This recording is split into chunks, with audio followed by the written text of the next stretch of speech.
batu fo baye bagé Ferregola ndaza wana batu mingi ba combattre carrière na ye. Pourquoi? Puisque les autres découvrir Marambo Davine bimaki ya wanzoka bat bana Simona. Maman ya Davina tanga kombo ya un certain monsieur Sankara. Chassa Lingwala concerne recours en annulation de la décision de ma révocation. Monsieur le Président, c'est avec beaucoup de regrets que j'ai accusé réception de la lettre du 18 septembre 2016 du secrétariat du groupe faisant état de ma révocation pour, je cite, manque d'apport et de créativité au sein du groupe. Déjà, il y a un message, et puis Marambo, ouais, comme il peut les sous, l'homme intelligent. Vous comprenez, faut pas que l'on tu vois, Karine, toza mamikolo, ndenga trésor congolais vandi boisa responsable. Vous comprenez, grande sœur nanga beninga na Canada, atangisi ma miso, abileki nanga, be ko la chair na fouté la yo, pona mona ba ridiculiser na ba réseaux sociaux. Kalamai bisoto yena mai na miso koluka yo et dans na habité yo so luka nani parce que bisono ba Henriette Kajinga l'éléphant de la presse ko luka ka nzambo yo d'ailleurs ko luka na mai na miso nzambo mutapesi musala nzamba pesi élévation pour nzamba pesi sa vision na provision dans nzamba sala RRT dans veut dire que pour ça ensemble même malheureusement qui m'a vraiment si mayangonga donc les vraiment dans un honneur et Rosala n'a invité nanga on a présenté bino na plateau pour on l'accepte pour baka que yende parce que boyebi mais ebi est on ngeza que tellement makambango les kanaki ndene émission nanga baba ipeke yako kiko leka TVT soka leki seki oyo leka na kombo ya mouvement mosusu yango na erno yambae na bebo serré ceinture bo bongsa mato ipoto kyo yambe pe watangi kombo ya mouvement a komi parce que za bongo izara bongo soke baby to chara toujours mosusu donc bonjour et bon dimanche Trésor Congolo oh to bien bouche autorisée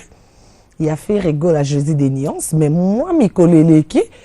ngana bino to monaki na yamba ki Marcaus na yamba ki Bercy moi na yamba ki Blaise Bonyoma me bango kutu bayaki mam na bango animation mais Marcaus étant qui chef et puis c'est ngabi la baronne tolongoli epona grâce te mopona manque de critique manque ya créativité nazo baté. Il faut créer une parce que tu as vu déjà que Oza bouche autorisée à faire rigoler yango il y a toujours kolobela mouvement ko beta boy to ko voyager to ko sala boy ce que tu éviter à part wana soza ki na musala mususu oyo yo obande ko sala ngo bien ti o isinga ki to mona penza papier yeba comment faire rigoler na signature qui trésor congolais to ko kisu ko tout no makamba faire rigoler ti bonjour lisusu bon dimanche. Bon dimanche Karine Mokonzi la baronne, bon dimanche na batutu balanda biso na bandaku, bon dimanche na ba fan nyonso balinga bonne musique congolaise et puis balinga l'artiste musicien la star internationale Ferregola le padre l'impérateur de la rumba congoliano Marambuto boyebi. Trésor congolais yo na ina deux facettes. C'est que si le trésor congolais comme il pense na créativité azu parce que baba qui manque na ngonde sali que trésor congolais a comme musique fait rigoler mais erio yeli biso suka comme ba fait rigoler ya musigo na yepo na yipsa batuki o lelo na le na deux facettes bon ya trésor congolais qui fut le directeur de marketing ya groupe Ferregola o ba revokaki na R9Z Happy One oyo si waza la représentant ya ba fan ya les padres vous comprenez si on a ndenge ya première facette en tant que directeur de marketing révoqué yango moya tambo une enveloppe oyo eza bongo lettre nanga ya recours makati ya lettre parce que là on a liboso père na mona que beaucoup local bosse tikanga eza coiffure non parce que to yebi on balbade a so que moni muta comme itina suki ya pembe la sa sagesse to mona on tina bible suki a pembe lo bara déjà belé suko na ebité nga père mon attentat su na tenta ki suki mais jaune mais yondo ok non na pembe boye oyetina ba lettre boye donc cela veut dire batuba kamwate aza soldat trésor congolais soldat c'est pas la première fois et la deuxième fois la première fois il m'a sous forme il y a suspension à durée indéterminée. Et ça synonyme à révocation la baronne. Pour suspension normale, la moussala nyonso ezara sérieux, bah précisera tant que tu suspendre moutou pour 1 mois, pour 3 mois, pour 1 année. Mais ce monde balobi a duré indéterminée. Et ça l'aura ba bengani. Ndenge mon révocation, ça non le changer. Donc yo mesa non nango. Na mesa nango moni ba biso toza ba soldat Karine. Na bunda bitumba trop. Tant ba bitumba na ndenge ba boulot to sala. Teme bitumba to bike fo bunda na ba to mouvement mususu e bike wana baza loka ba concurrent na biso. Mais yo na bitumba na mouvement place o ba longo la ke wana parce que na ki au moins qui te vandi marka uza fanda ki ngo pona makambo to solo. Je ne suis pas venu parler des gens. Je suis venu parler de moi et de mon boulot. Et parler de ma relation. Il pas un chef na yo kuna et pas faire rigolo marque à chef no yem ta na lettre. Azanani. Si que tu comprendre soutien marque à directeur artistique, ngana directeur en marketing. Il a fait rigolo. Azala nazala qui au fait nazaki directeur en marketing oza chef na ngande ni. Mais binomi balé pembe nya fait rigolo yesko pas à ancien nyonso on a tout geste compte. Te ngana mission te yeso ancien dans le département ba mission ngana mission te. Ngana muta bureau. Et puis quand il y a un groupe façon to solo un artiste ba te belé ba la raté peut-être ba signer ba lettre on ba la raté tant to solo na butu ba la raté te to moni pe agni nya faire rigoler ya musiko photo qui musika de Karine Mokonzi ba lobaki ngai na manque d'apport et de créativité na lettre oyo bon ba komaki soko ko pesa nga 1 minute vite fait ba comprendre la lettre au contenu na ngomo. Ouais mais oui d'accord et l'autre yambeli yango na biso. Monsieur le président du groupe Ferregola à Kinshasa Lingwala concerne recours en annulation de la décision de ma révocation. Monsieur le Président, c'est avec beaucoup de regrets que j'ai accusé réception de la lettre du 18 septembre 2016 du secrétariat du groupe faisant état de ma révocation pour, je cite, manque d'apport et de créativité au sein du groupe. En effet, sans vouloir contester la décision de la hiérarchie du groupe, permettez-moi néanmoins de vous faire observer à travers 3 points ci-dessous que les motifs de ma révocation sus-évoqués ne reposent sur aucune considération objective, à savoir 1. La vente de votre image de marque et celle du groupe constituant ma mission principale a toujours été bien assurée jusqu'à ma révocation. Cette affirmation se traduit par les différents engouements qui ne cessent de causer nos productions scéniques tant ici au pays qu'à l'étranger. Et c'est grâce notamment au travail des titans qui n'avaient cessé d'abattre votre humble serviteur. 2. Les différents sondages pourront vous renseigner que la sortie prochaine de l'album Qu'est-ce que j'avais dit est actuellement considéré comme l'un des plus grands événements qu'attend connaître l'univers musical congolais et international. Cette performance relève en grande partie de l'énorme matraquage médiatique, notamment sur les réseaux sociaux, qu'entretenait votre humble serviteur de manière ininterrompue. 3. Pour être plus illustratif, c'est entre autres grâce au département de marketing que votre humble serviteur chapeauté, qui est 2 de nos derniers tubes postés sur YouTube, je cite, Toucheze et Seben ont franchi chacun le cap d'1 million de vues, ce qui est du reste bénéfique au groupe en termes d'argent. Au regard de toutes les réalisations énumérées précédemment, pour ne citer que celle-là, j'estime en toute honnêteté que mon bilan est objectivement positif, malgré qu'il reste encore beaucoup à faire. Sauf acharnement sur ma personne, je considère en même temps que j'ai été très sévèrement évalué par la hiérarchie au moment de ma révocation, car ça fait à peine 1 année depuis que j'ai été nommé au poste de directeur de marketing. À la lumière de ce qui précède, je sollicite auprès de votre haute autorité l'annulation de la décision de ma révocation et demande ma réhabilitation aux fonctions de directeur de marketing et commercial afin de me permettre notamment de promouvoir notre prochain album Qu'est-ce que j'avais dit, en faveur duquel j'ai monté un certain nombre de stratégies pour la promotion. Espérant que vous réserverez une suite favorable à cette requête, je vous prie d'agréer, Monsieur le Président, l'expression de mes sentiments dévoués. Faites à Kinshasa le 30 septembre 2016, Nkongolo Madimba Trésor, me voici. Siko bateau baloba qui manque d'apport et de créativité, Karine Mokonzi photo lobara la vérité. Il faut appeler les chats par son nom. Avant Nganako ma directeur en marketing,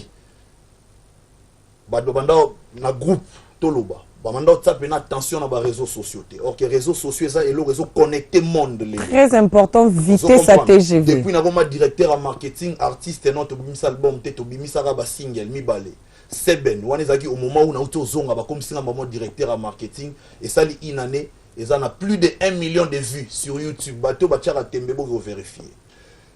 tout et puis 1 million il faut y ba ke mutu na mutana page na place na post donc ah so ça 1 million c'est que na page à mutu msupe za na ba vie non parce que biso to sala kuna to on a bien marketing na beaucoup plus na concentrer ba réseaux sociaux na boy ko sala di déjà vu parce que mon prédécesseur Vasco abandé ko sala trop ko concentrer trop ba chaîne na ba radio na bi ke lokola da ba chaîne na ba radio to wala nango nga na kota ki mingi na internet batu ba yebi je ne cessais de publier et jusqu'alors na eu révocation mais nazo publier. Désolé que monsieur Vasco qui m'envoie les messages na auto fongola na WhatsApp na ya numéro RTL na moni message mo reçu ngai. Donc au pe ki sanga na za na fan ya artiste. Donc au pe ki sanga na za la fan ya Ferregola. O komelanga ke tu n'as pas les droits de publier marambo publier na kolobela sou makambo na biso te tu n'as pas les droits. Or batu bayebi ki na banda publier liboso na signer na C directeur marketing et communication du groupe Ferregola. Mais tangu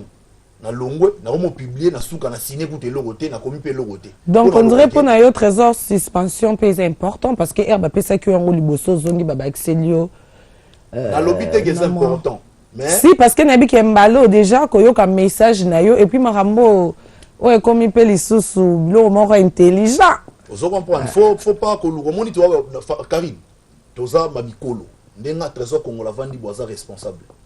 Vous comprenez, grande sœur nanga bengi na Canada atangisi ma miso abileki nanga be ko la chair na fouté la yo pona mona ba ridiculiser na ba réseaux sociaux babi ke musala ba pesa go sala mo bientôt ebinde ba sala ngote classe nga na tangso ya ngona. Non vraiment trésor donc, merci. Donc pour dire quoi sauf acharnement sur ma personne ba raison oyo ba évoquer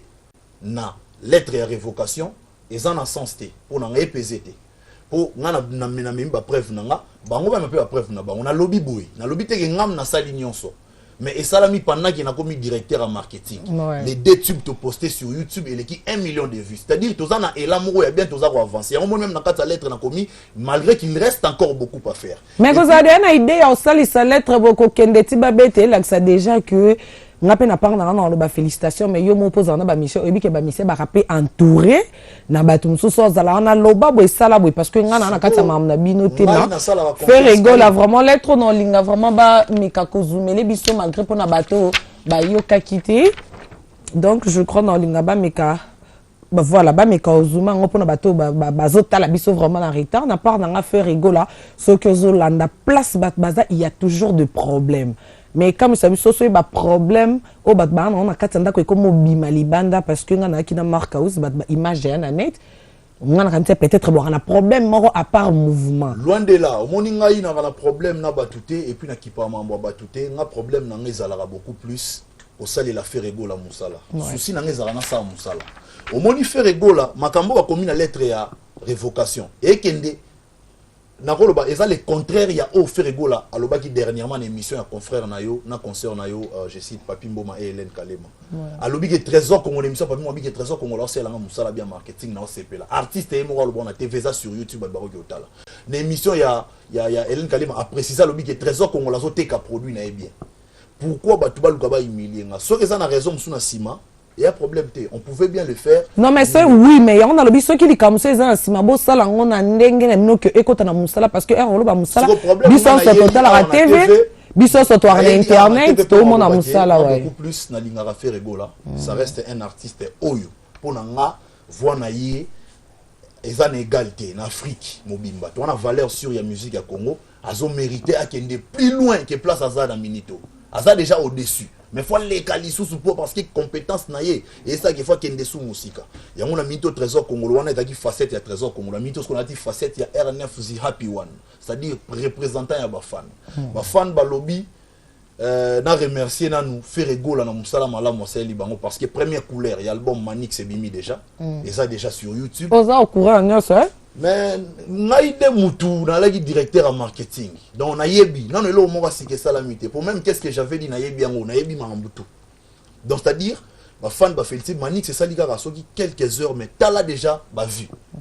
musala to banda ko sana ba fan parce que ngana représentant ba fan oh tout ba fan ba banda ça que trésor Congo to lingi bo salami et puis sous mandat nanga Dieu merci sous mandat nanga trophée moko na moni on a mis sur nanga de côté trophée Africa Music Award de ba prima qui fait rigolo na Africa Music Award azwa ki meilleur artiste rumba. Donc pour nous le mandat nanga na une année est largement positif mutu moko ta ko lo ba keza négatif ya on a ba ki na yaki ate pona lo ba mangambo batu ngana yaki pona lo bela kana ngai et puis Ferregola aza artiste oyo aza patrimoine international aza ya batute ke batu mobalo ba ke bisonde ya bisote aza ya bisonyonso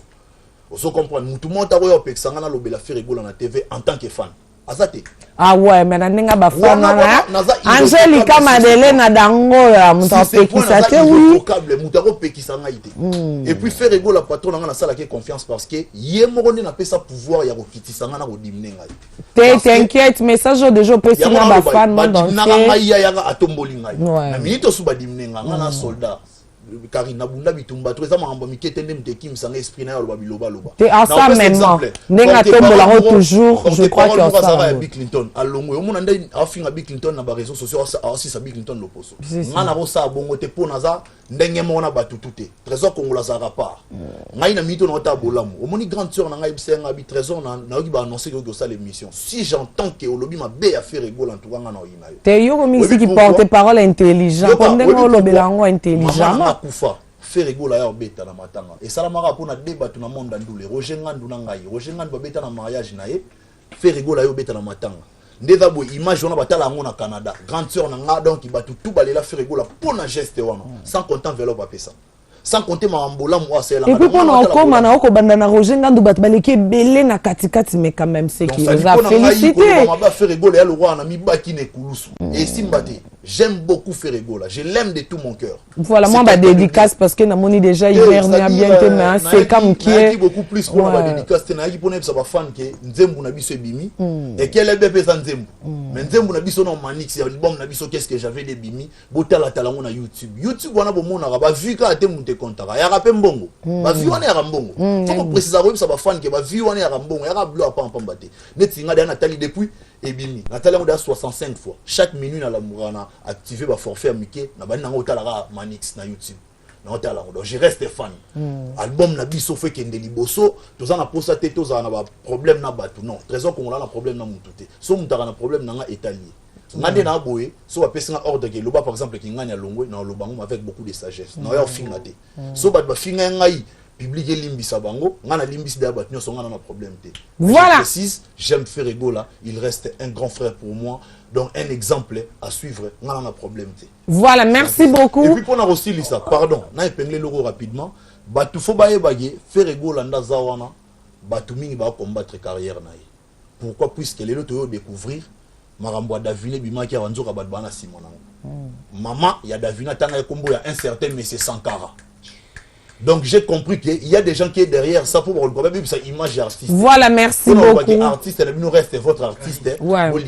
Voilà, merci beaucoup, merci beaucoup. Yo baki otanga ba komba ba tuté motangi. Un certain monsieur Sankara. Voilà. L'identité vraie. Voilà, to komi vraiment nasuka, merci na ndenge vraiment olekela kibiso na considération pesi biso et voilà un grand merci na bafanya ça fait rigoler na biki ba CPL ba bazaki na moi. Je crois que va comprendre bien mais siko tozozonga côté ya Kyodo le réalisateur Kadi o tu la biso clip ya Nicodème Azamoka ba musicien ya Wenge Musica Maison Mère play Kyodo.